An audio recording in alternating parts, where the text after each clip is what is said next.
할렐루야. 지난 한 주간도 잘 지내셨습니까? 교회 입구에, 저희 아파트 입구에도 장미꽃이 피었고 교회 입구에도 장미꽃이 활짝 피었습니다. 하나님께서 때가 되니 꽃을 만개하게 하시고, 또 하나님의 때가 되면 우리의 인생도 꽃처럼 피어날 것을 믿습니다. 이 시간 우리 하나님 앞에 예배하며 나아갑시다. 오늘부터 중고등부가 11시 예배를 드리기 때문에 중고등부 학부모들이 대부분 1부 예배를 드리고 2부 예배에 오지를 못해서 조금 2부 예배가 이렇게 여유가 있습니다. 우리가 그래도 하나님 앞에 마음을 다하여서 우리가 하나님 앞에 예배하며 나아가기를 바랍니다. 이 시간 다 같이 일어나셔서 우리 묵도하심으로 주일 예배 하나님께 올려드리겠습니다.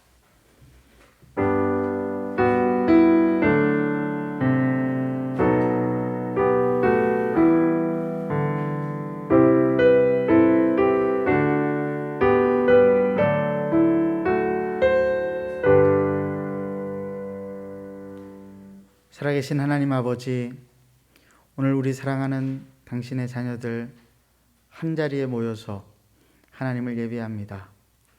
예배하는 이 시간이 우리 하나님께서 함께 하시는 시간, 우리가 하나님을 만나는 시간인 줄을 믿습니다.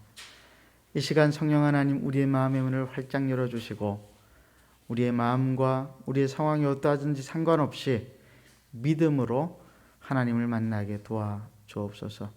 하나님 아버지, 예수 그리스도의 십자가의 보혈의 공로로 우리가 하나님 앞에 설 수 있는 줄을 분명히 믿사오니 이 시간 이 예배 가운데에 주님의 성령으로 충만케 하여 주시옵소서. 예수님의 이름으로 기도드리옵나이다.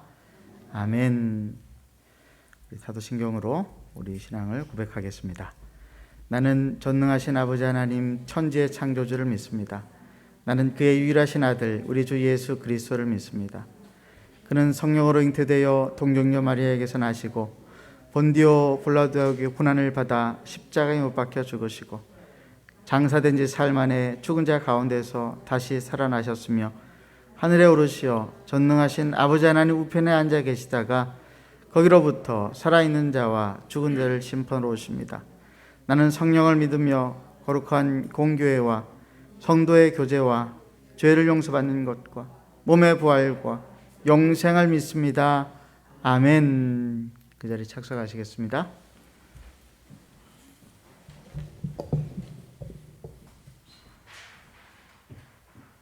할렐루야. 우리 가정에 평화를 주시고 또 지난 한 주간도 우리의 삶과 동행하여 주신 우리 주님 앞에 이 시간 우리 감사와 찬양으로 주님 앞에 나가도록 하겠습니다.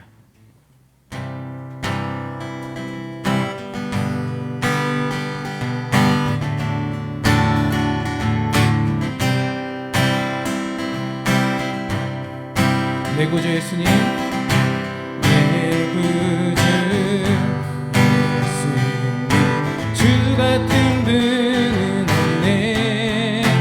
내 평생에 찬양하리 놀라운 주의 사랑. 위로자 되시며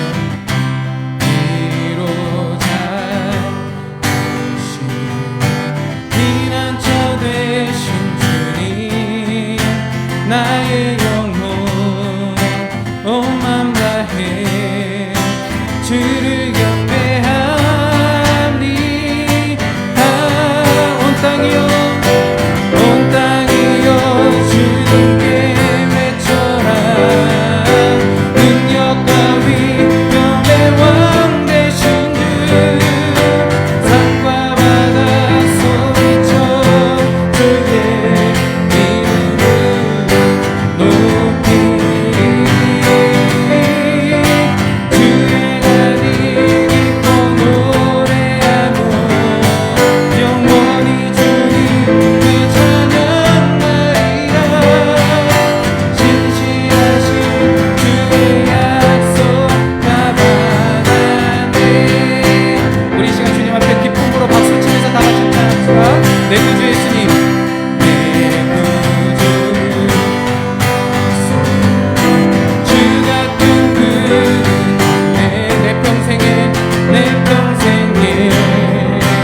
찬양하리 놀라운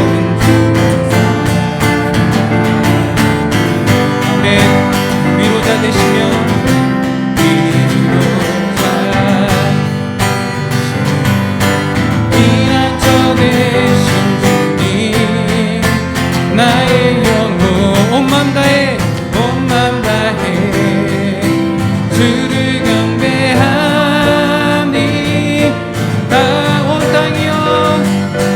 온 땅이여 주님께 외쳐라 능력과 위엄의 왕 되신 주 산과 바다 소리쳐 주의 이름을 높이리 주행한 일 기뻐 노래하며 원히 주님을 사랑하리라 신실하신 주의 약속 나받아 온 땅이여 주님께 외쳐라 능력과 위엄의 왕 되신 주 산과 바다 소리쳐 주의 이름을 높이리 주행한 일 기뻐 노래하며 원히 주님을 사랑하리라 신실하신 주의 약속 나받았네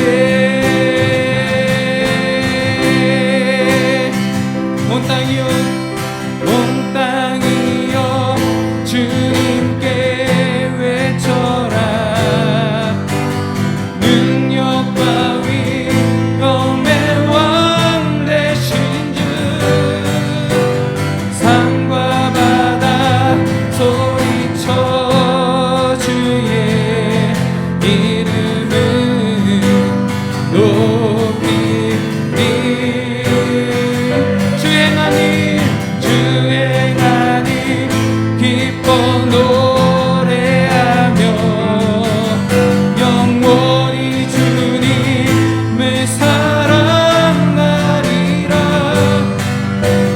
신실하신 주의 약속 나받았네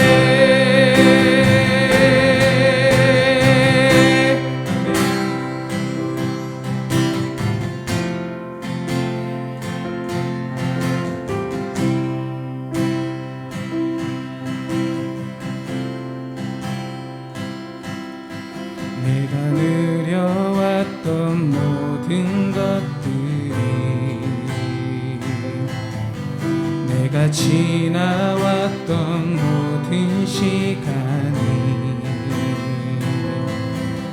내가 걸어왔던 모든 순간이 당연한 것 아니라 은혜였어 아침에 해가 뜨고 저녁에 노을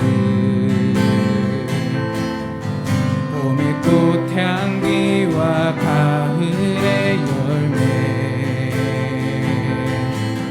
변하는 계절의 모든 순간이 당연한 것 아니라 은혜였어 모든 것이 은혜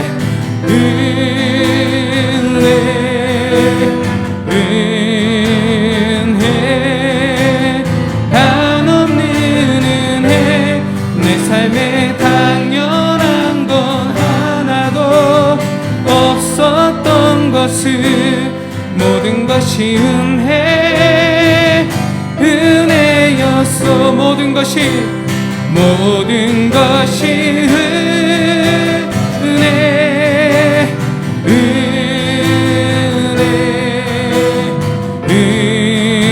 은혜 한없는 은혜 내 삶에 당연한 건 하나도 것은 모든 것이 은혜였소.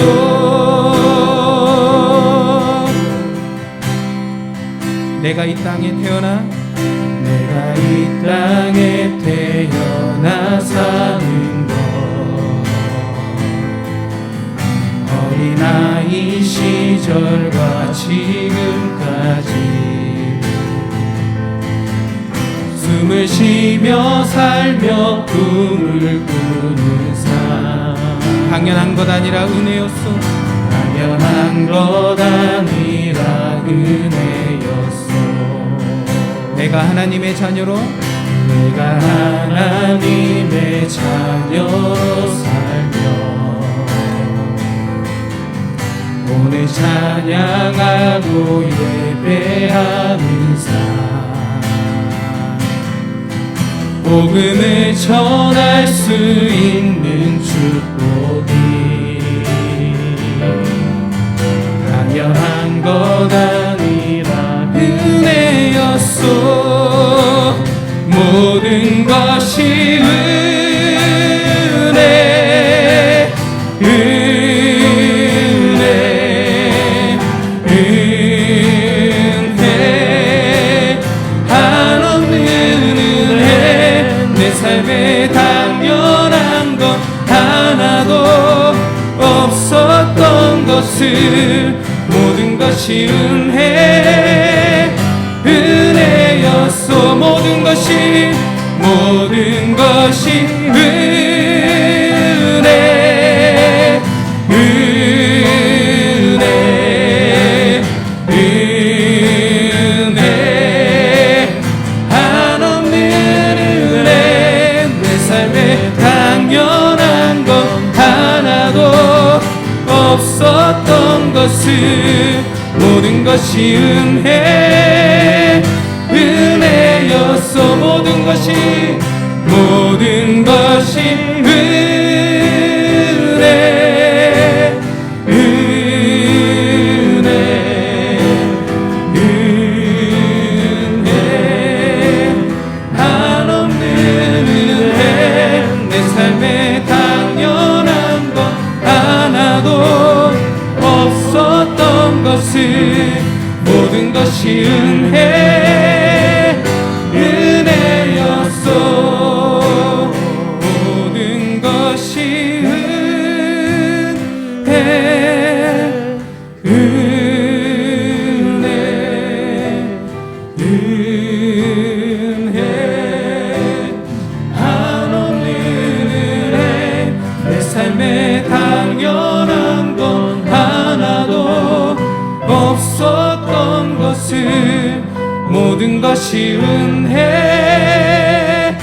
은혜였소.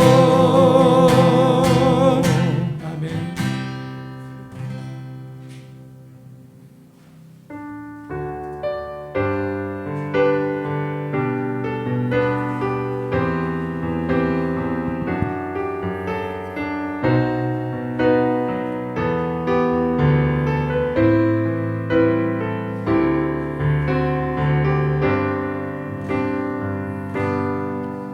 지금 서 있는 이곳에서 높임을 받으소서.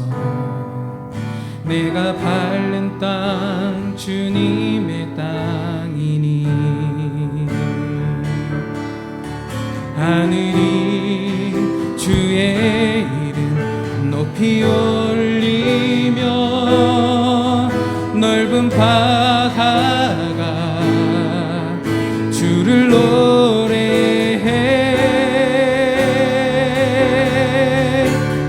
모든 만물 주를 경배해. 모든 입술 주를 찬양해. 천지를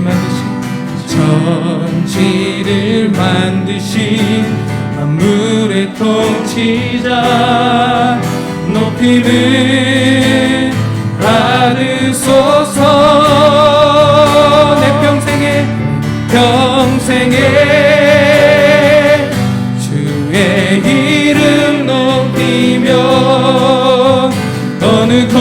곳에서든지 주님을 예배하리라.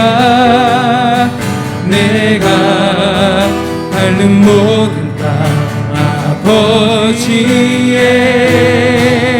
영광이 선포되야 하리. 찬양하며 주님을 예배할 때 하늘 가득한 주의 영광 보리라. 나를 통하여 나의 입술을 인하여 주의 이름 높임을 받으소서. 우리 이 시간 주님 앞에 다시 한번 고백합시다. 지금 서 있는 이곳에서 높임을 받으소서. 내가 밟는 땅 주님의 땅이니 하늘이 주의 이름 높이 올리며 넓은 바다가 주를 노래해. 모든 만물 주를 찬양해. 아멘. 모든 입술 주를 찬양해.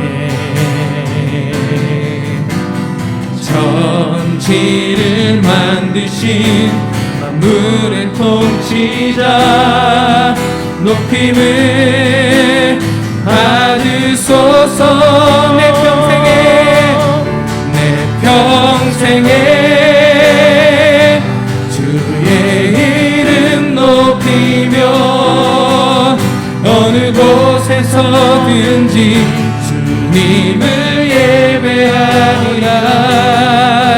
내가 밟는 모든 땅 아버지의 영광이 선포되야 하리. 찬양하며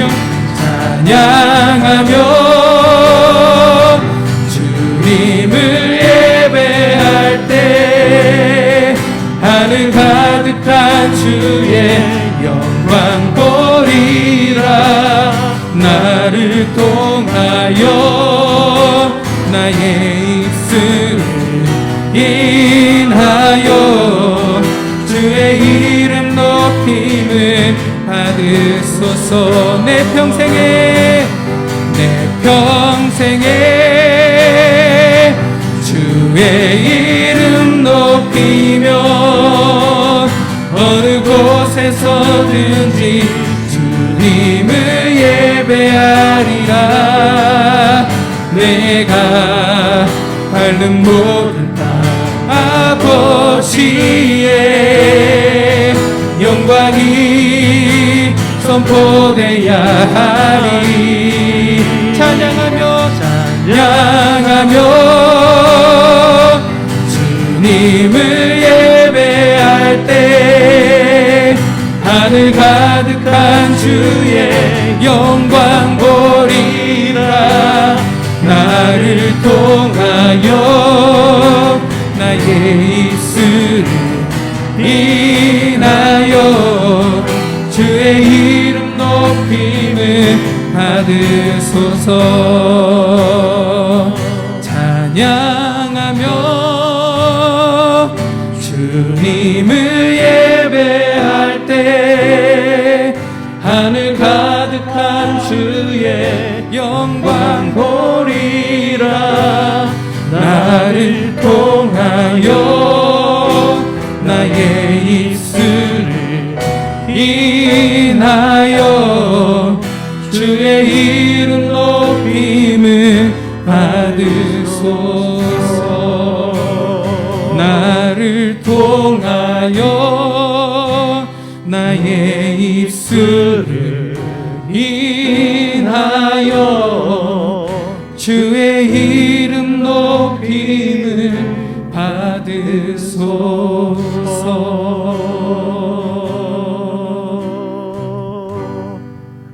할렐루야. 우리의 입술을 통해서, 우리의 삶을 통해서 우리 하나님이 영광을 받으실 뿐만이 아니라 오늘 이 시간 우리의 예배를 통하여서 우리 하나님이 영광을 받으실 줄을 믿습니다. 두세 사람이 함께 주님의 이름으로 모일 때 함께 하시며 그곳에 하늘의 문을 여시고 성령의 충만한 것들로 채우신다고 하셨사오니, 이 시간 우리가 함께 하나님 앞에 기도할 때 하나님, 내 죄를 회개하오니 나를 용서하시고 나를 하나님의 은혜 가운데에 인도하여 주옵소서. 우리의 삶에 믿음을 더하여 주시옵소서. 우리의 질문 앞에 하나님 답하여 주시옵소서. 함께 간절히 기도하겠습니다. 하나님 앞에 이 시간 나와왔습니다.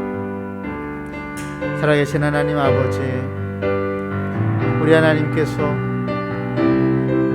죄로 인하여 죽을 수밖에 없는 죄인인 우리들을 살리시기 위하여서 십자가에서 당신의 아들을 우리의 모든 죄를 짊어지게 하시고, 그리고 하나님의 공의로운 심판으로 그를 죽음에 처하게 하시고 그대로 내버려 두지 아니하시고 무덤에서 3일 만에 살아나심으로 하나님의 아들의 권능과 위엄을 드러내어 모든 죄와 사망의 권세를 깨뜨리신 그 놀라운 역사를 오늘도 저희들이 바라보면서 이 시간 하나님 앞에 나아가기를 간절히 원하오니, 하나님 우리 한 사람 한 사람의 손을 붙잡아 주시옵소서. 오늘도 이 시간 우리 하나님께서 우리 성도들 한 사람 한 사람 심령마다 찾아가셔서 하나님 아버지 그 문을 활짝 열어주시고 오늘도 믿음으로 반응하게 하시고 성령님의 도우심으로 말씀을 깨닫게 하시고 깨달은 말씀을 따라 순종하며 살 수 있도록 힘과 용기를 허락하여 주시옵소서. 우리가 그렇게 살아갈 때에 우리 하나님께서 우리에게 허락하시는 하늘로부터 내려오는 하나님 물 붓듯이 쏟아지는 하나님 놀라운 은혜가 있는 줄로 믿습니다. 살아계신 하나님 아버지, 오늘 이 시간 하나님 예배 가운데 우리가 하나님의 얼굴을 보게 하시고 하나님의 손을 잡게 하시고 하나님 우리에게 말씀하시는 그 말씀을 듣게 하여 주시기를 원합니다. 우리의 형편이 어떠하든지 상관없이 하나님 우리를 소생시키시고 다시 살려주실 줄로 믿사오니, 이 시간 우리가 죄를 고백하고 하나님께 은혜를 구하며 나아갈 때에 하나님 아버지 오늘 이 예배 가운데 좌정하셔서 우리를 다스리시고 우리를 통치하여 주시옵소서. 주님 한 분만 바라봅니다. 하나님 주님의 손을 붙잡고 하나님께로 나아갑니다. 하나님 우리를 붙들어 주시옵소서. 오늘도 하나님 앞에 영광을 올려드릴 때 이 예배가 주님께 하나님 큰 영광이 되게 하여 주시옵소서.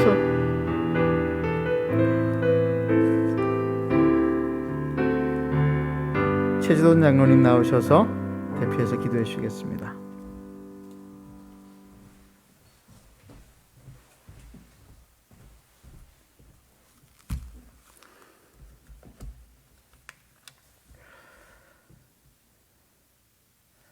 감사하신 하나님 아버지, 우리가 하나님을 알지 못하고 오히려 하나님을 대적하던 때에도 하나님은 우리를 향해 손을 펴시고 당신의 종들을 보내어 복음으로 초대해 주셔서 감사합니다.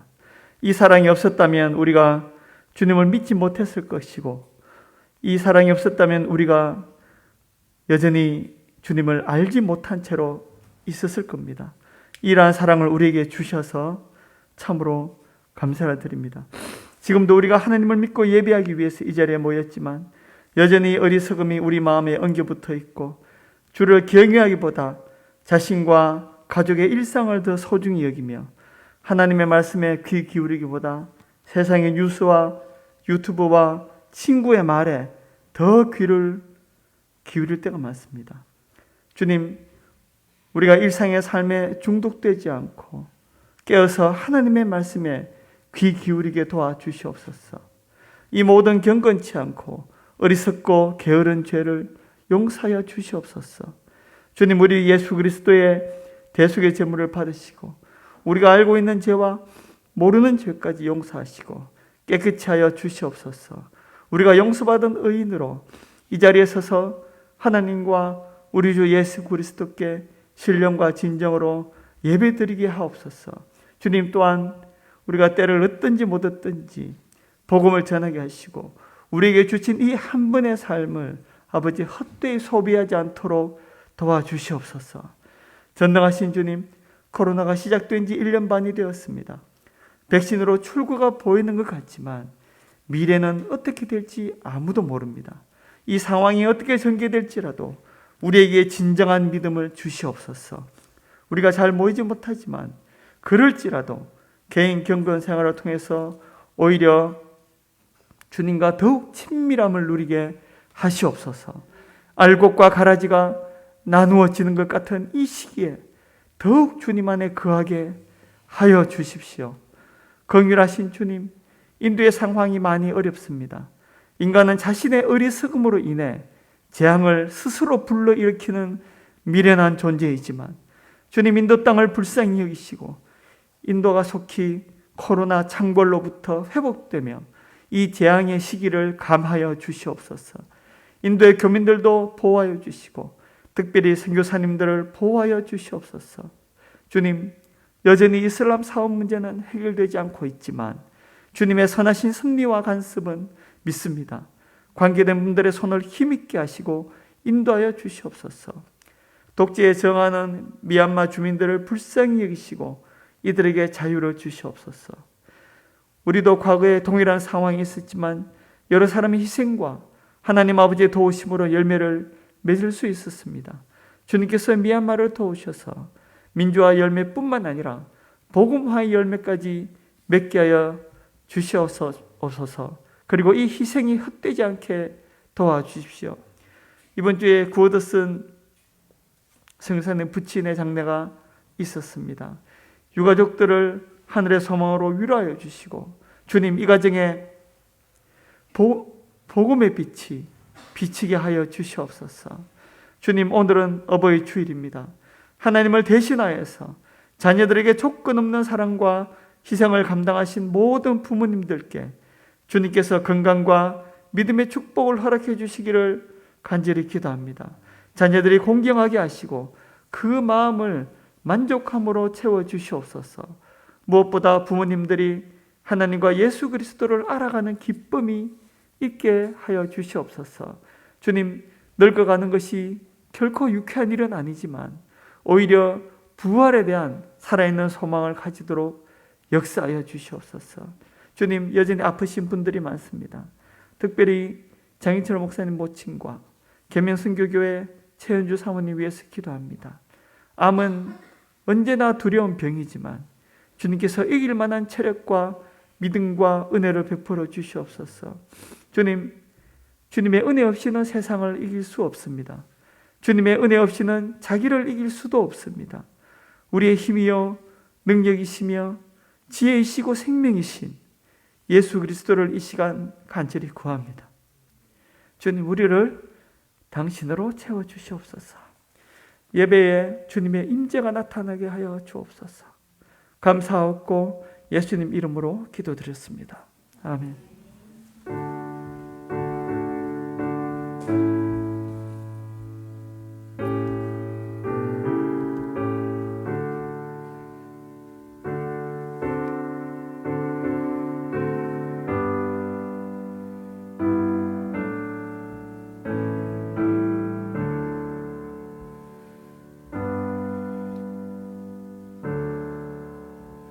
하나님의 말씀은 로마서 14장 13절에서 23절까지 말씀입니다. 로마서 14장 13절에서 23절까지 말씀, 저와 여러분이 한 절씩 교독하시겠습니다.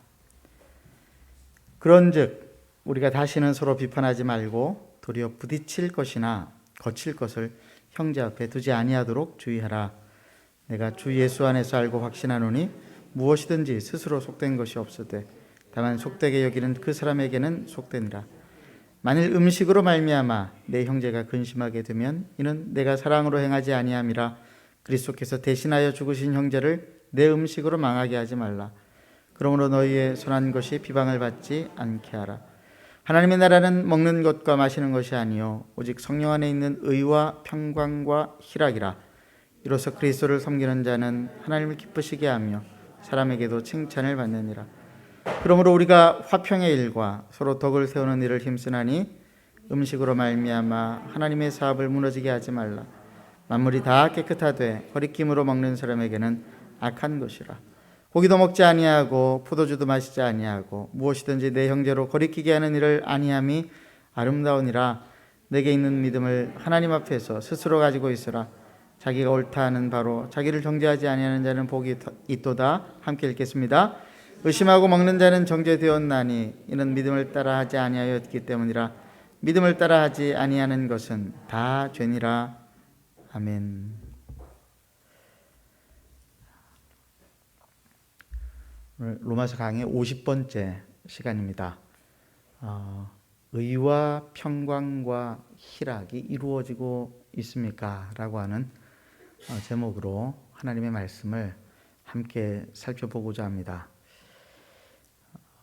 구약 성경에서 구약의 인물들 가운데서 이 하나님 나라의 본질을 깨달았던 사람이 있는데 그가 바로 우리가 잘 아는 다윗 왕입니다. 다윗이 30살에 왕이 되어서 제일 처음 그 수도로 삼아서 다스렸던 곳이 헤브론이라고 하는 곳이죠. 이 헤브론이라고 하는 이 도시의 이름의 뜻은 교제의 자리라고 하는 뜻입니다. 사울 왕에게 10년간을 쫓겨다니면서 한 곳에 정착할 수 없었던 이 다윗이 아마도 이 헤브론 땅에 자리를 잡았을 때에 여기저기 옮겨 다니지 않고 하나님과 깊은 교제를 나누었기 때문이 아닐까 생각을 합니다. 다윗은 그 이후로 여부수 사람들이 살던 예루살렘으로 수도를 옮겨서 33년을 다스렸습니다. 예루살렘은 우리가 잘 아는 대로 평화의 터전이라고 하는 뜻이 있습니다. 죽은 사울 왕의 편에 서서 다윗을 대적하던 사람들조차도 이제는 다윗과 평화의 관계에 들어갔을 것이기 때문에 아마 예루살렘이라고 지명을 지었던 것이 아닌가 생각합니다. 헤브론에서 하나님과의 깊은 교제를 가졌던 다윗은 예루살렘에서 마침내 온 이스라엘의 평화의 번영의 시대를 열었습니다. 이런 결과를 맺을 수 있었던 것은 아마도 10년 동안 사울 왕의 핍박에 쫓겨다니면서 받았던 특별한 훈련 때문이었을 것이라고 생각을 합니다. 다윗이 사울 왕에게 쫓겨다닐 때에 사울 왕을 죽일 수 있는 기회가 몇 번 있었죠? 2번이 있었습니다. 그리고 2번 다 사울 왕을 살려주었습니다. 하나님께서 기름 부으신 왕을 자기 손으로 죽일 수 없다라고 하는 것이 이유였습니다. 사울 왕이 이뻐서 살려준 것이 아니라 하나님 때문에 살려준 것이었습니다. 만약에 다윗이 사울 왕을 죽일 이 절호의 기회를 놓치지 않고 죽였다라고 한다면 어떻게 되었을까요? 아마도 왕을 죽였으니까 자신이 왕이 될 수는 있었을 것이지만은 이스라엘 나라는 처음부터 두동강이 나면서 시작이 되어졌을 것입니다. 다윗은 이 과정을 통해서 평화, 살렘, 이 샬롬이 어떻게 찾아오는지를 배울 수가 있었습니다. 여러분, 평화는 우리가 잘 아는 바와 같이 힘으로 이루어지는 것이 아닙니다. 평화는 존중과 용납과 사랑과 인정을 통해서 이루어지는 것입니다. 우리도 지금 통일을 간절히 바라고 있는데 우리보다 먼저 나라가 나뉘어졌다가 통일을 이룬 독일의 경우에 1990년에 베를린 장막이 무너지면서 하나의 독일로 다시 통일 독일이 만들어지지 않았습니까? 그런데 그 통일 독일이 만들어지는 과정을 가만히 우리가 살펴보면은 평화가 찾아오는 그 방법, 그 길을 알 수가 있습니다. 동독과 서독은 서로 힘을 가지고 상대를 제압하려고 하지 않았습니다. 초창기에는 그렇게 하다가 이렇게 해서는 안 되겠다라고 한 것이 서독은 그리고 동독은 편지와 그리고 인적 교류 그리고 미디어와 문화 매체를 통해서 서로가 서로를 들여다볼 수 있도록 만들었습니다. 그리고 서로가 서로를 인정하게 되었습니다. 경제적인 힘은 서독이 더 많았고 군사적인 힘은 동독이 우월했지만은 그들은 자신들의 우월한 점을 사용하기보다도 상대방의 약점을 보완하는 방식으로 서로를 받아들였습니다. 그 결과가 주변 강대국들도 통일 독일의 그 통일을 방해할 수 없는 수준에까지 이르게 되어진 것입니다. 다윗은 바울이 말한 하나님의 나라, 즉 성령 안에서 의와 평강과 희락이 무엇인지를 경험을 했다고 했습니다. 그렇다고 한다면 바울이 말한 성령 안에서의 의와 평강과 희락은 구체적으로 무엇을 말하는 것일까요? 첫째, 의라고 하는 것은 우리 스스로의 옳음을 말하는 것이 아닙니다. 세상에서는 의라고 그러면은 옳은 것, 올바름, 바른 것이라고 생각을 해서 자기의 옳은 것을 드러내려고 하는 경향이 있습니다만 성경에서의 의라고 하는 것은 하나님과 우리 사이의 올바른 관계를 말하는 것입니다. 다윗이 이 하나님과의 관계에서 의를 가지고 있었습니다. 즉 하나님과 바른 관계를 가지고 있었습니다. 다윗은 언제든지 하나님 앞에 나아갈 수 있었습니다. 다윗이 피할 곳이 없어서 가드왕 아기스에게 피하였을 때였습니다. 아기스의 신하들이 다윗을 의심하자 다윗은 그 앞에서 미친 척하면서 빠져나와서 겨우 목숨을 건졌죠.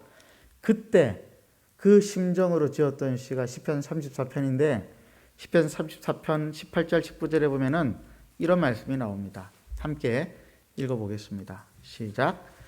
여호와는 마음이 상한 자를 가까이 하시고 중심으로 통회하는 자를 구원하시는도다. 의인은 고난이 많으나 여호와께서 그의 모든 고난에서 건지시는도다. 겨우겨우 목숨을 건지고 빠져나왔을 때에 바울의 마음이 얼마나 괴로웠을까요? 언제까지 쫓겨다닐까? 그런 생각 들지 않았을까요? 하나님이 원망되기도 했을 것입니다. 그런데 그때 다윗이 어떤 태도를 취했느냐? 중심으로 통회하는 자를 구원하시는 하나님을 바라보았습니다. 마음 가운데 수많은 생각들과 번뇌들과 또 마음속에서 일어나는 죄악들을 하나님께 다 고해바쳤습니다. 하나님은 회개하는 자를 벌하지 않으신다라고 하는 것을 믿고 그렇게 했습니다. 그래서 다윗은 마음이 괴롭고 힘들 때마다 하나님이 심지어 원망스럽고 미울 때마다 하나님 앞에 나아가 하나님 앞에 자기 마음을 통회하고 회개하고 자기를 돌아보았습니다. 그때마다 다윗이 경험한 게 뭐였냐면은 모든 고난에서 자기를 살리시는 그 하나님을 경험할 수가 있었습니다. 그럼 무엇이 의인가? 하나님 앞에 거리낌 없이 나아가 하나님과의 친밀한 관계, 바른 관계를 가지는 것을 의라고 합니다. 하나님 나라는 바로 이 하나님과의 바른 관계로부터 시작되어진다라고 하는 것입니다. 저와 여러분은 예수 그리스도의 십자가의 대속의 사랑으로 하나님의 용서를 경험하고 하나님을 아버지라고 부를 수 있게 되었습니다. 그래서 여러분들을 가리켜서 하나님의 자녀다 이렇게 부르죠. 하나님의 자녀, 그렇다라고 한다면 하나님이 우리의 아버지가 되시고 우리의 부모가 되신다라고 하는 말씀인데, 그렇다면 여러분은 하나님 아버지 앞에 자유롭게 나아가고 있습니까? 매일매일 하나님 앞에 거리낌 없이 자유롭게 나아가고 있습니까? 일반적인 가정에서는 자녀가 부모를 하루에 최소한 2번은 보죠. 언제 봅니까?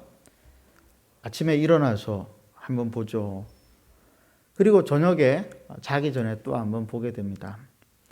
그런 과정을 통해서 부모는 자식을 사랑하고 자식은 부모를 공경하게 됩니다. 그러면은 하나님의 자녀인 여러분은 아침 저녁으로 최소한 하루에 2번 하나님을 만나 뵙고 있습니까? 매일 아침마다 말씀을 묵상하고 기도함으로, 그리고 그 말씀을 가지고 하나님께 기도하는 가운데에 내 마음에 원통한 것들, 억울한 것들, 그리고 아쉬운 것들 하나님께 가감없이 거리낌 없이 하나님께 말씀을 드리고 있습니까? 만약에 여러분이 그렇게 하지 않고 있다라고 한다면 여러분은 둘 중에 하나입니다. 하나님의 자녀가 아니든지 아니면은 우리의 부모이신 하나님 앞에서 문제가 있는 자녀이든지 말이죠. 어제가 어버이날이었습니다. 저는 지난 주간에 양가 부모님을 찾아뵙고 함께 식사를 나누었습니다. 저희 처가는 부산에 있고 그리고 친가는 저기 전라도 땅까지 가야 되는 경남의 마지막 끝에 있는 남해라고 하는 곳에 있습니다. 가까운 곳은 한 달에 한 번 정도, 그리고 좀 먼 곳은 두 달에 한 번 정도 찾아뵙습니다. 그리고 대구에 와서는 영적인 부모로 모시고 있는 원로 목사님 네 분을 두 달에 한 번씩을 만나서 식사 교제를 하고 있습니다. 그래서 제가 그분들하고 별로 거리낌이 없습니다. 모든 이야기를 다 나누어서가 아니라 그분들을 정기적으로 만나 뵙고 인격적으로 교제를 나누기 때문에 그렇습니다. 부모님과 좋은 관계를 맺는 자녀들이 사람들과 좋은 관계를 맺는 것처럼 하나님과 의의 관계, 바른 관계를 맺고 살아가는 사람은 이 세상을 살아갈 때 다른 사람들과도 좋은 관계를 맺고 살아갑니다. 그래서 하나님 나라의 본질이 뭐냐? 두 번째로 하나님 나라의 본질은 성령 안에서 평강이라고 하는 것입니다. 하나님과 거리낌 없는 의의 관계를 가지고 살아가는 사람은 하나님 앞에서 평안합니다. 죄책감이 들지 않습니다. 마음이 편안하니까 그렇게 편안한 마음으로 살아가는 사람들이 다른 사람들을 만날 때에 거리낌이 있겠어요? 하나님 앞에 편안한 사람은 다른 사람들을 만날 때 거리낌이 없는 거예요. 내가 지금 사람과 거리낌이 있다. 그 말은 내가 하나님과의 관계에 뭔가가 어려움이 있다라고 하는 것입니다. 다윗이 왕이 되고 난 다음에 사울의 가족과 친족들 그리고 사울의 신하였던 사람들이 아마 벌벌 떨었을 것입니다. 왜 그러냐면은 왕이 바뀌면 그 전 왕과 관련이 있는 사람들을 어떻게 했죠? 다 죽여버렸어요. 그래서 아마 벌벌 떨고 있었는데 다윗은 그렇게 하지 않았죠. 다윗은 요나단의 아들 그리고 사울의 손자였던 무비보셋을 불러다가는 함께 식사를 하자고 했습니다. 하나님과 거리낌이 없는 의로운 관계를 가지고 있었기 때문에 사울의 손자였었던 무비보셋을 거리낌 없이 대할 수가 있었던 것입니다. 이게 성령 안에서 누리는 평강입니다. 그리스도인이 성령 안에서 누리는 평강은 자기 혼자만 누리는 마음의 평화가 아닙니다. 우리가 회개할 때 하나님께서 우리의 죄를 용서해 주시는 것은 우리가 다른 사람의 죄를 용서하라고 주시는 것이라고 우리 주님께서 말씀을 하셨습니다. 하나님의 용서를 기억하면서 다른 사람을 용납하고 받아들일 때에 우리 안에 진정한 평강이 찾아옵니다. 그 진정한 평강이 나와 그들 사이에 평화를 만들어냅니다. 이것이 그리스도인이 성령 안에서 누리는 평강입니다. 근데 이게 얼마나 어려운지 몰라요. 사람들을 받아들인다. 그 사람을 나의 친구로 받아들이고 나의 성도로 받아들이고 나의 이웃으로 받아들이는 게 참 어렵습니다. 다르기 때문에 그런 것이죠. 독일에서 박사 공부를 하고 한국으로 돌아온 김요성 목사님이라고 하는 분이 계십니다. 이분이 독일 신학이 선진 신학인 줄로 알고 독일 신학교를 들어갔는데 첫 수업 시간부터 충격을 받았습니다. 질문을 교수님이 하시는데 아직도 학생들 가운데 성경이 하나님의 말씀이라고 믿는 사람이 있나요? 놀라운 질문이죠. 손을 번쩍 들고 이렇게 제가 믿습니다 하니까 주위를 둘러보니까 자기밖에 없더래요. 교수님이 이 김요성 목사를 바라보면서 이렇게 말을 하더랍니다. 김군은 샤머니즘이 성행하는 한국에서 와가지고 아직 잘 모르는 것 같은데 독일에서 잘 배워서 한국에 가서 전해주시오 이렇게 하더라고 하는 것이죠. 여러분 그런 분위기에서 공부를 했으니까 얼마나 어려웠겠습니까? 그리고 그 교수님은 이 김요성 목사님이 성경은 하나님의 말씀이고 하나님은 살아계시다라고 하는 말을 자꾸 이야기를 하니까 이 김요성 목사님을 좋아하지를 않았습니다. 하루는 교수님이 김군 당신 자꾸 그렇게 말을 하는데 그러면 하나님이 살아계시다라고 하는 것에 증거를 대보라 이렇게 몰아붙였습니다. 그래서 이 목사님이 그럼 어떻게 증거를 대야 합니까 했더니 당신이 그렇게 하나님을 믿는다고 하니까 하나님과 한번 만나봤을 거 아니겠는가. 하나님이 백인이든가 흑인이든가 아니면 당신 같은 황인종이든가 하나님을 만났으니까 악수라도 했을 텐데 하나님의 손이 차던가 덥던가. 근데 목사님이 이 질문에 아무런 답을 못했어요. 하나님의 손을 만지고 또 하나님의 얼굴을 볼 수 있는 그런 게 아니잖아요. 답을 못한 그 죄책감, 그리고 이렇게 공부를 해야 되는가에 대한 어떠한 답답한 마음들, 그런 실망과 좌절로 겨우 공부만 마치고 한국에 돌아와서 이제 신학교 교수 자리를 찾는데 쉽지가 않았습니다.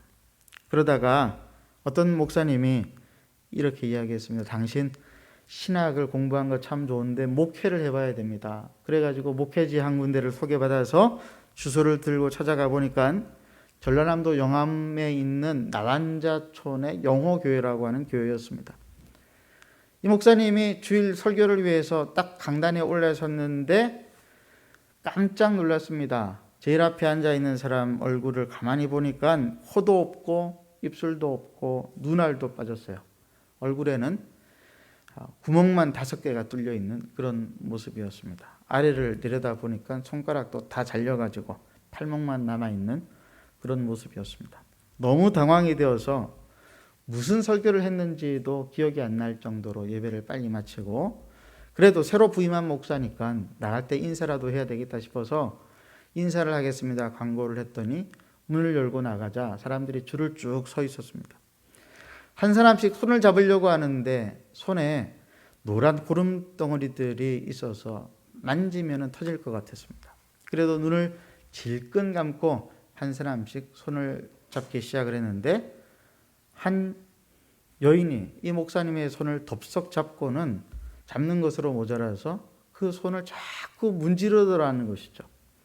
놀라가지고 손을 빼려고 하자 이분이 이렇게 말씀했습니다. 목사님, 제가 18살 때 이 병이 들어가지고 지금 78살이니까 만 60년을 성한 사람 손을 한 번도 못 잡아봤습니다. 그런데 오늘 목사님께서 이렇게 제 손을 잡아주시니 얼마나 좋은지 모르겠습니다.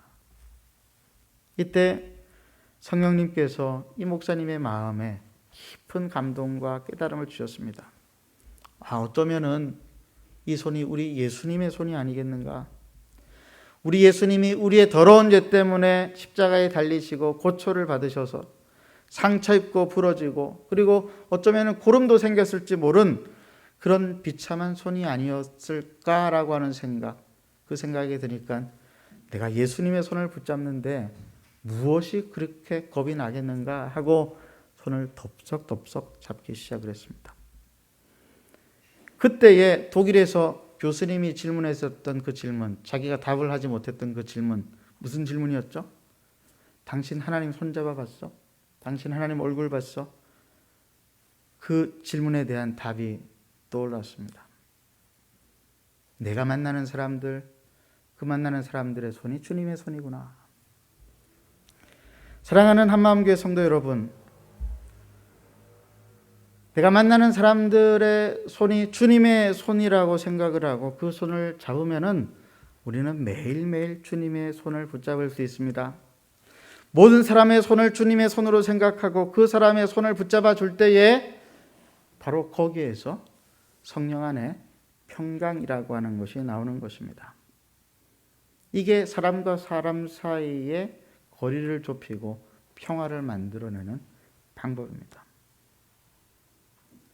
세 번째로 하나님의 나라는 성령 안에서 희락이라고 했습니다. 여러분, 하나님과 거리낌이 없고 하나님과 의로운 관계 속에서 다른 사람들의 손을 거리낌 없이 붙잡아 줄 때에 어떤 마음이 들겠어요? 기분 나쁠까요? 기쁨이 찾아오지 않습니까? 하나님을 만나는 기쁨, 사람을 만나는 기쁨입니다. 매일매일 하나님의 손을 붙잡고 매일매일 하나님의 사람들을 만나니까 기쁜 것이죠. 근데 여러분들이 만나는 사람들 때문에 기쁘세요? 아침에 일어나실 때에 보이는 얼굴 때문에 기쁨이 샘솟듯이 나타납니까? 매 주일마다 우리가 이 예배당에서 사람들을 만나는데 옆에 분들 한번 얼굴 한번 보세요. 기쁘세요? 눈치 보지 마시고 얼굴 한번 바라보세요. 다음 주에 또 보고 싶으세요? 말씀 잘하셔야 되는데.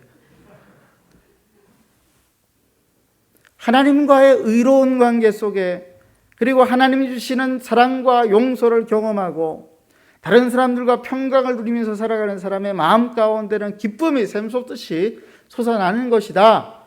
바울은 지금 그 이야기를 하고 있습니다. 왜 이 이야기를 하고 있습니까? 로마 교회 사람들끼리 믿음의 차이, 신앙의 차이 때문에 서로 싸우고 있었기 때문에 그런 것이죠. 제가 김효성 목사님 이야기 조금 더 해드리겠습니다. 이분이 이 나완자촌 영어교회에서 10년을 목회를 하셨는데, 목회를 하는 중에 어느 날 독일에서 편지가 한 통이 와요. 그 자기 은사 교수님, 그 난처한 질문을 했던 그 교수님으로부터 편지가 왔는데, 앞으로 내가 2년 후에 은퇴를 하는데 아무리 생각해 봐도 나 대신에 이 자리에서 학생들을 가르칠 사람은 김군 당신밖에 없는 것 같소. 이렇게 이야기하면서 독일 신학교 교수 자리 물려받으라고 연락이 온 것입니다. 근데 이 목사님이, 김 목사님이 결정을 못하고 고민이 되었습니다. 교인들이 눈에 밟혀가지고 고민이 되는 거예요. 그리고 이렇게 답장을 보냈어요. 하나님께서 제가 이 교회에 남아서 목회하는 것과 독일에 가서 교수님의 후임자가 되어서 교수하는 일 사이에 어느 것을 더 기뻐하실까를 생각을 하니 그냥 이 자리에 있는 것이 더 기쁠 것 같습니다. 이러고는 이제 정중하게 거절을 했습니다. 근데 기가 찬 거예요, 교수님이. 아니, 독일 신학교 교수 자리를 마다하고 도대체 한국의 무슨 어느 교회에서 어떤 대접을 받으면서 목회를 하길래 오질 않는가. 그래서 이분이 그 다음에 일본의 학회 모임에 참석을 했다가 한국을 방문하고 그 교회를 찾아갔어요. 근데 이 김 목사님이 이분에게 오신 김에 설교 한번 해주고 가십시오. 밤늦게 도착했기 때문에 성도들이 어떤 성도들인지를 몰랐어요. 그 다음날 새벽에 강단에 올라섰는데 이분이 아무 말도 못하고 눈만 꿈뻑거리고 있었습니다. 그리고 눈에서 한없이 눈물이 흐르기 시작을 했습니다. 설교를 끝나고 강단에서 내려오면서 김효성 목사님의 허리를 끌어안고 펑펑 울었다고 합니다. 그리고 이 교수님이 독일로 돌아가서는 김효성 목사는 매일매일 하나님의 손을 붙잡고 목회를 한다. 이런 이제 이야기를 하기 시작했어요. 근데 이 이야기를 들은 그 김효성 목사의 신학교 동기가 한 명 있었습니다. 이분이 고민이 많았습니다. 왜냐하면은 어느 교회 담임 목사로 갔는데 5천 명이 모이던 교회가 1년 반 만에 300명으로 줄어든 거예요. 그러니까 목회를 해야 되나 말아야 되나 하고 있는데 들리는 소식에 김효성 목사, 그 한국인 목사가 한국에 돌아가서 매일매일 하나님 손잡고 목회한다, 그런 이야기가 들리니까 가보고 싶었어요. 그래서 편지를 보냅니다. 김 목사님, 제가 하나님 얼굴만 한번 볼 수 있다면은 절대적으로 성경만 설교하고 믿음의 설교를 할 테니까 제발 나를 부목사로 좀 받아주시오. 그래가지고 이 독일 목사님이 전라도 나완자촌에 있는 교회의 부목사로 찾아온 거예요. 함께 지내는 동안에 많은 은혜를 받고 이 독일 친구 목사님이 드디어 떠나기 하루 전날 밤에 김 목사님한테 고민을 또 틀어놓습니다. 내가 은혜 받고 성령도 받았지만 설교를 아직까지 어떻게 해야 될지 모르겠습니다. 그러니까 이 목사님이 한마디를 해주셨습니다. 월요일부터 토요일까지 하나님 말씀대로만 살고 주일 강단에 올라서면은 성령님께서 은혜를 주십니다. 이 독일 친구 목사님이 그 말을 듣고 독일에 돌아가서 놀라운 역사를 일으켰는데 300명밖에 남지 않았던 교인들이 1년 반 사이에 원래대로 5천 명으로 돌아오는 것은 물론이고 10,000명이 넘어버리는 놀라운 일이 일어난 겁니다. 엘리야의 기적은 아직도 일어나고 있다라고 하면서 자기 교회 300주년 기념 행사에 이 김효성 목사님을 사경의 부흥의 강사로 초청을 해가지고 함께 예배를 드렸다고 합니다. 제가 이 김효성 목사님 간증을 처음 들었던 게 언제였냐면은 제가 대학 초년생이었었던 91년도로 기억해요. 거의 30년 전입니다. 근데 이번 주에 말씀을 준비하는데 이분이 자꾸 생각이 나는 거예요. 지금은 중국에서 나완자촌에 있는 교회에서 섬기고 있다고 합니다. 이분의 이야기와 오늘 본문의 말씀을 생각하면서 제 마음이 부끄러웠습니다. 나는 사람들을 만날 때에 주님 만나듯이 만나고 있는가? 나는 내가 만나는 성도들, 내가 매일 아침마다 보는 내 어린 자녀들, 내 아내와 내 동역자들과 나와 함께 살아가는 사람들, 주님 보듯이, 주님 모시듯이 그렇게 살아가고 있는가? 하나님 나라는 다른 것이 아닙니다. 하나님 나라의 본질은 성령 안에서 의와 평강과 희락을 경험하는 것입니다. 제 제자 하나가 해경이 되어서 이제 그 전라도 저기 멀리 떨어져서 지금 목포에서 일을 하고 있는데 어느 날 하루 전화가 왔습니다. 목사님, 제가 요즘 삶의 의미를 못 찾고 있습니다. 이 친구 신앙이 없는 친구 아니에요. 직업도 있죠. 아직 결혼을 안 했는데 자기는 결혼 안 하고 행복하게 살 자신이 있대요. 근데 이 친구 하는 말이, 목사님, 제가 삶의 의미를 찾지 못하겠습니다. 제가 그 친구한테 딱 한마디 해줬습니다. 신앙생활하는 거, 삶의 의미를 찾으며 살아가는 거 어려운 일 아니다. 하나님과 바른 관계에서 하나님 주시는 평강을 가지고 다른 사람들과 평강하며 살고, 그리고 그 사람들과 함께 더불어 사는 것을 기쁨으로 여기고 살면은 그것이 삶의 의미고 목적이고 그것이 우리의 신앙생활의 본질이다. 사랑하는 한마음교회 성도 여러분, 여러분의 삶 가운데에는 성령 안에서 의와 평강과 기쁨이 넘쳐나고 있습니까? 주님과 매일매일 교제하는 가운데에 예수님의 십자가로부터 흘러나오는 사랑과 용서의 샘물을 매일매일 마시고 살아가고 있습니까? 그 하나님 앞에 나아가 여러분들의 가장 깊은 고민과 아픔들을 다 내어놓고 하나님 앞에 엉엉 울면서 기도하고 있습니까? 그리고 거기서 받은 사랑과 은혜를 가지고 다른 사람들을 만나 주님을 섬기듯이 섬기고 살아가면서 기쁨을 누리고 있습니까?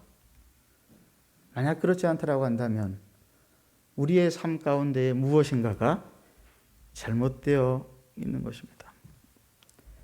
우리가 예수님을 믿고 창조주 하나님을 알게 되어서 죄의 노예로부터 하나님의 자녀가 된 것은 하나님 나라의 사업을 위해서라고 바울은 이야기했습니다. 하나님 나라의 사업이란 거창한 것이 아니라 각 사람으로 하여금 성령 안에 있는 의와 평강과 희락을 누리도록 돕는 일입니다. 각 사람이 하나님과 바른 관계를 가지고 하나님이 주시는 평강으로 사람과 평화를 만들어내며 그 속에서 서로를 사랑하고 섬기면서 기쁨을 얻도록 하는 것, 이것을 위해 우리가 부름을 받았어요. 그래서 화평을 그리고 덕을 세워가면서 이 일들을 해야 합니다. 그런데 로마 교회 성도들은 먹고 마시는 것이, 즉 종교적인 형식이 더 중요하다고 생각을 해서 화평을 깨어버리고 덕을 세우기보다 자기를 세우는데 주력했습니다. 모든 일을 믿음으로 하되 오직 사랑으로 서로 종노릇하는 것이 우리의 자녀된 특권, 신자의 특권이라고 하는 것을 잊지 말아야 합니다. 여러분, 우리는 신자의 특권이라고 할 때 신자보다 특권에 더 중점을 두고 생각하는 경향이 있습니다. 신자의 특권이 무엇인지 아세요? 믿지 않는 사람들보다 더 건강하고 더 잘 살고 더 부유하게 살아가는 게 신자의 특권이 아니에요. 신자의 특권은 예수님처럼 낮은 자와 함께하고 낮은 자를 기다려주고 오래 참고 인내하고 속이 끓어도 끝까지 그 사람이 성숙에 이를 때까지 함께 버텨주고 있어주는 이게 신자의 특권이에요. 이게 하나님의 영광이에요. 힘든 일이죠. 어려운 일입니다. 그런데 그게 신자의 특권, 신자의 능력, 내가 능력 주시는 자 안에서 모든 것을 할 수 있다라고 할 때 바울은 바로 이 능력을 말하는 것이었습니다. 기도하겠습니다. 이 시간 함께 기도할 때에 하나님, 하나님, 내 마음 가운데에 헛된 것 생각하지 아니하고 헛된 영광 구하지 아니하고 십자가 영광을 구하게 하시고 성령 안에서 의와 평강과 희락을 누릴 뿐 아니라 함께 나누는 삶을 살아가게 주님 나를 인도하여 주옵소서. 간절히 함께 기도하시겠습니다. 하나님 아버지 감사합니다. 이 시간 우리 하나님의 은혜를 바라봅니다. 살아계신 하나님, 우리 하나님께서 우리에게 주신 말씀 오늘도 붙잡고 살기를 간절히 원하오니 하나님 아버지, 우리 사랑하는 한마음교회 성도들이 신자의 특권을 누리고 하나님 나라의 본질인 성령 안에서 의와 평강과 희락을 누리면서 살아갈 수 있기를 간절히 원합니다. 하나님 아버지, 오늘 우리 하나님 우리에게 주신 이 말씀 앞에 하나님 다시 한번 무릎을 꿇습니다. 내가 우리 주님을 아버지라고 섬기고 하나님을 아버지라고 섬기며 살아가고 있는지 다시 한번 되묻습니다. 하나님 아버지, 하나님께서 우리 사랑하는 성도들 한 사람 한 사람 마음 가운데에 하나님 이 진리의 말씀이 깊이 새겨지게 하시고 어떠한 상황에서도 우리가 흔들리지 아니하고 이 본질을 쫓아서 하나님 살아갈 수 있도록 주님 축복하여 주시옵소서.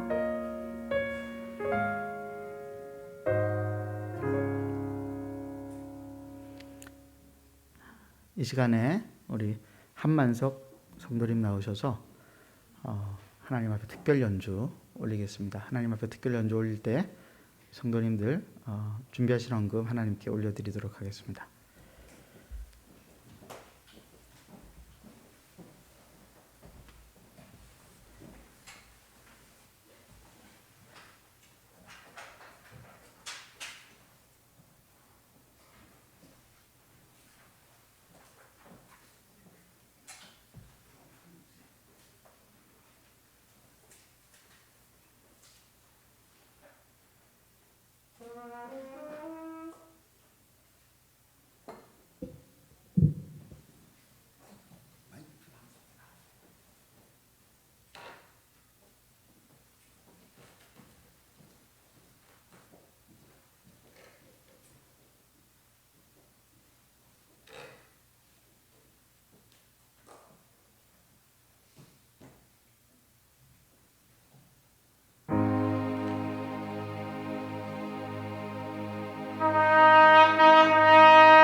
기도하겠습니다. 하나님 아버지, 하나님께서 우리에게 은혜와 복을 주셔서 우리로 하나님께서 공급하신 그 은혜를 따라서 11조로 선교헌금, 구제헌금, 장학헌금, 하나님 감사헌금으로 하나님 앞에 예물을 드리게 하시니 감사합니다. 드린 손길들을 축복하셔서 그들의 필요를 따라 채워주시고 어려움 가운데 있는 성도들 하나님 아버지 그 어려움으로부터 건져 주시옵소서. 예수님의 이름으로 기도드리옵나이다. 아멘. 이 시간에 우리 어버이날을 맞아서 우리 60세 이상 되시는 어르신들 축복하는 시간들을 좀 가지도록 하겠는데요. 60세 이상 되시는 우리 성도님들께서는 그 자리에서 나오지 않으셔도 되고요. 그 자리에서 한번 일어나 주시겠습니까? 조금 불편하시더라고요. 그 자리에서 한번 일어나 주시면요. 우리 소영 집사님 부모님, 그리고 우리 외정 권사님, 김윤희 권사님, 또 김정자 우리 어머님, 우리 함께 축복하면서 선물과 꽃을 전달할 때 큰 박수로 한번 여러분들 축복해 주시길 바랍니다. 우리 뒤에 중고등학생들이 전달해 주고 있습니다. 박수로 우리 전달해 주시면 감사하겠습니다. 네.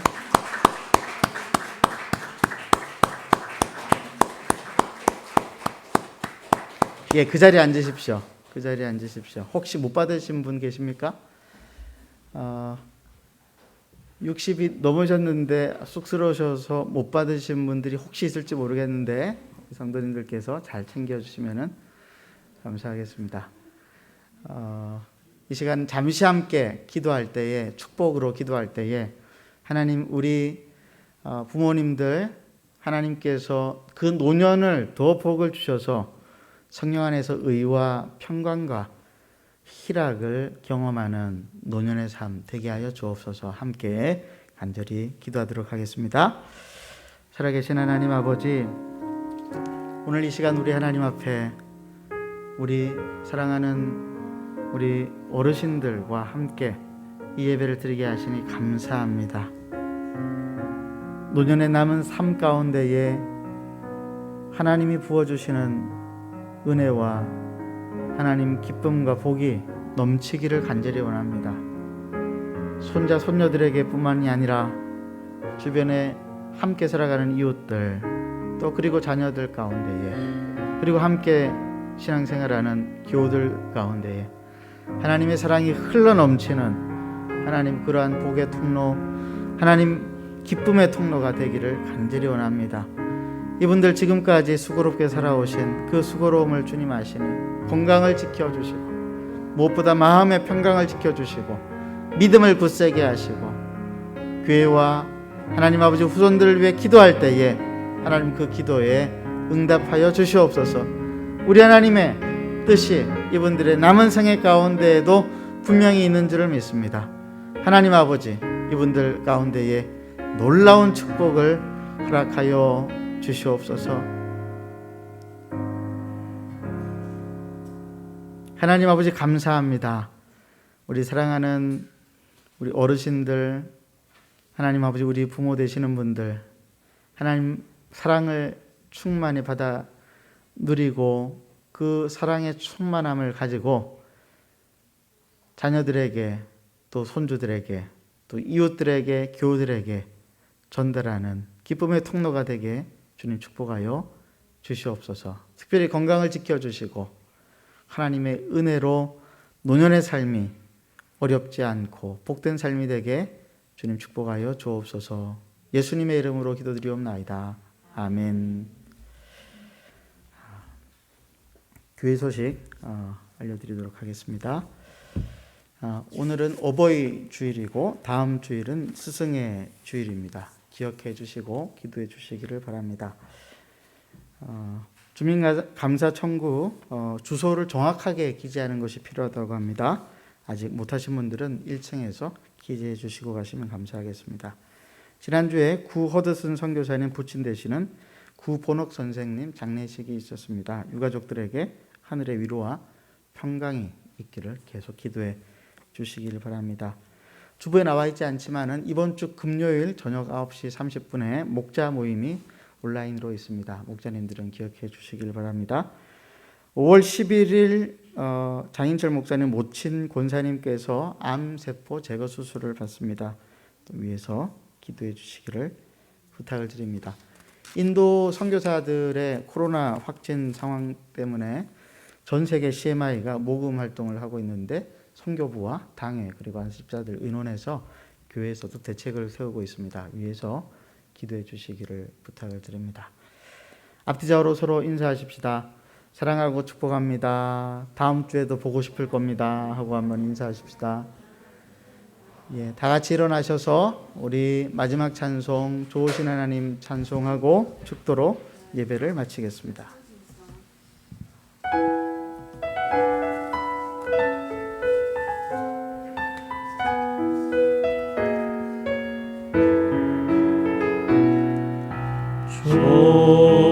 좋으신 하나님, 좋으신 하나님, 참 좋으신 나의 하나님,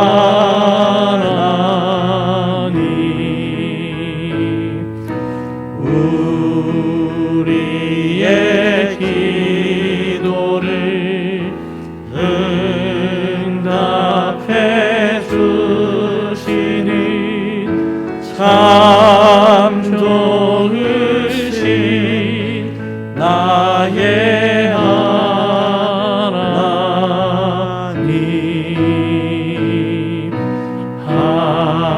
한없는 축복을 우리에게 주시는 참 좋으신 나의 하나님.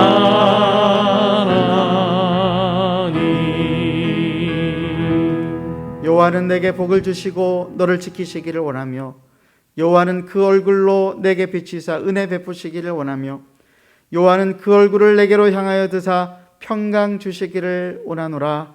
지금은 우리 구주 예수 그리스도의 십자가의 놀라우신 사랑하심과 하나님 아버지의 우리를 향하신 무한하신 섭리와 계획하심과 말씀을 깨닫게 하시고 그 말씀에 순종하게 하시는 성령 하나님의 도우시는 은총이 오늘 이 자리를 떠나가면서 오직 성령 안에서 의와 평강과 희락을 누릴 뿐 아니라 그 희락을 증거하며 살아가기를 원하는 우리 사랑하는 한마음교회 성도들 인생 가운데에 지금부터 영원까지 함께 있을지어다. 아멘.